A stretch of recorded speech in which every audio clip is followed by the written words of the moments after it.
The permitted dispensary, a green alternative in Otay Mesa, opened on March 20th. So far, it's being called a success, but there are unanswered questions about the medical marijuana industry here in San Diego. Joining me with details are my guests, co-founder of a green alternative, Zach Lazarus, and Assistant Deputy Director of San Diego's Code Enforcement Department, Melody Negretti. And Zach, give us a sense of the types of patients and how many patients you've seen in this first month. Oh, goodness gracious. We've seen about 1,700 patients our first month of operations. And God bless it, there's a lot of people that have cancer, anorexia, a lot of people that have glaucoma, all sorts of medical issues that are coming to see us. How much medical marijuana has the dispensary sold in this first 4 weeks here? About 15 pounds. 15 pounds altogether? Yeah, roughly. Okay. Melody, do you still get complaints about dispensaries that are operating illegally here in San Diego? Yes, we do. And how do you handle those complaints? We go out, do an investigation, and then we immediately issue a notice of violation if in fact there is an illegal dispensary, and those cases are sent directly to the city attorney's office. Give us an idea of some of the codes that are important to follow if you're looking at when people are complaining. One is they have to be permitted.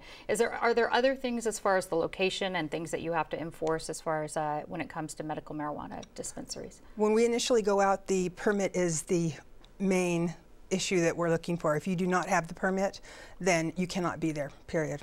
Okay, and Zach, speaking of permits, I understand they cost $100,000 for a medical marijuana dispensary permit here in San Diego.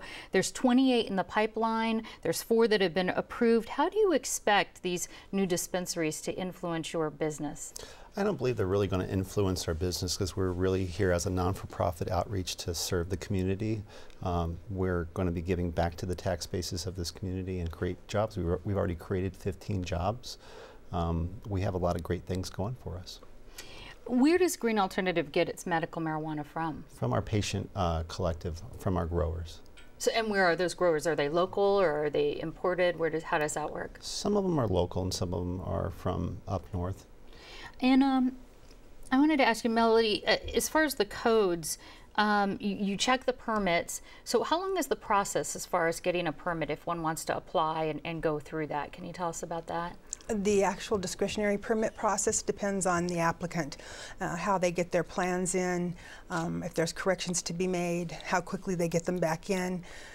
So it's really up to the applicant, and it's kind of on them. And it has to go through a whole process through the city. Correct. It's not a quick thing.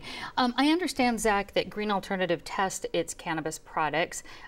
How do you test it, and why do you test it? We test all of our cannabis over at Farm Labs in Ocean Beach to ensure the safety of our patient collective. We test it for fungus and for moisture levels, for THC content. That way our patients know exactly what they're going to intake from an edible standpoint or to smoke from a flower standpoint.